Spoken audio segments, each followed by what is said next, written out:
का मी सेवानिवृत्त मुख्याध्यापक म्हणून सेवानिवृत्त झालेलो आहे आणि ज्या शाळेत मी मुख्याध्यापक होतो त्या शाळेतील आमच्या स्लम एरियातील राहणाऱ्या पाल्य आणि पालकांची स्थिती मला पाहावीशी झाली नव्हती। त्या स्थितीमध्ये कसे शिक्षण घेतात, महानगरपालिकेच्या एरियामध्ये कशा एकदम घाण जागी राहतात, कशा झोपडपट्ट्यामध्ये ते मधून ते माझ्या शाळेत येतात, ह्या सर्व बाबी माझ्या लक्षात होते। गेली 30 वर्षे मी शिक्षण व शिक्षकाच्या भूमिकेत राहिलेलो आहे। मला त्यांचे जे अनुभव होते ते अनुभव मला कुठेतरी मरेपर्यंत कुठेतरी शेअर करायची इच्छा व्यक्त झाली। म्हणून मी राष्ट्रवादी काँग्रेस पक्षाच्या शरदचंद्र पवार यांच्या तुतारी वाजवणारा माणूस या पक्षातून मी तिकीट घेतलेली आहे। ते तिकीट मिळाल्यानंतर मला प्रभाग 26 मधून एक चांगलं कार्य करण्याची संधी मिळाली। जनतेने जर मला ही संधी उपलब्ध करून दिली तर मी निश्चितच त्याचं सोनं करेन।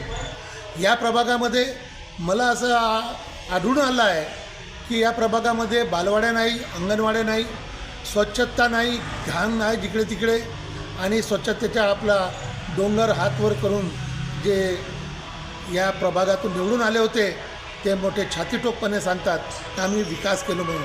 विकास या नावाखाली फक्त रस्ते आणि उड्डाणपुलं बांधणं नव्हे तर विकास म्हणजे या जनतेच्या सर्वांगीण विकास व्हायला पाहिजे, त्या शिक्षणाचा विकास व्हायला पाहिजे, त्यांच्या सर्वांगीण विकासामध्ये आरोग्याचा विकास व्हायला पाहिजे, त्यांच्या विकासामध्ये ते शिक्षणापासून आरोग्यापासून त्यांचे आर्थिक विकास व्हायला पाहिजे। असं कोणतंही महानगरपालिकेने विकास केला नाही। मागील अनेक दिवसापासून या महानगरपालिकेचा टॅक्स जो आहे तो कित्येक पटीने तरी वाढलेला आहे आणि त्या अनुषंगाने मला काम करण्याची संधी प्राप्त झाली। तर मी या प्रभागामध्ये जेवढ्या गोष्टी मी बोललो तेवढ्या गोष्टी मी उघडण्याचा प्रयत्न करीन। बालवाडी असो, आरोग्य केंद्र असो।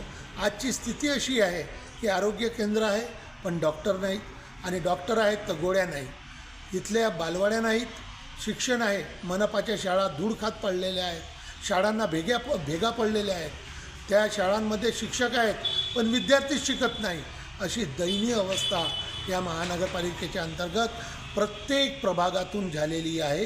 याकडे कोणत्याच शिक्षण क्षेत्राकडे किंवा आरोग्याकडे कोणत्याच नगरसेवकांचं लक्ष गेलेलं नाही। किंबहुना गेलाही असेल तर त्यांना कुठंतरी पार्टीच्या दबावाखाली ते काम करतात। मग मी देवेंद्र गर्डे म्हणून जेव्हा काम करेन तेव्हा राजीनामा आपल्या खिशात ठेवेन की मला पार्टीच्या दबावाखाली काम करायचं नाही आहे, मला लोकांची सेवा करायची आहे। मी 80% लोकांची समाजकारण करीन लोकांसोबत आणि फक्त 20% मी राजकारण करीन।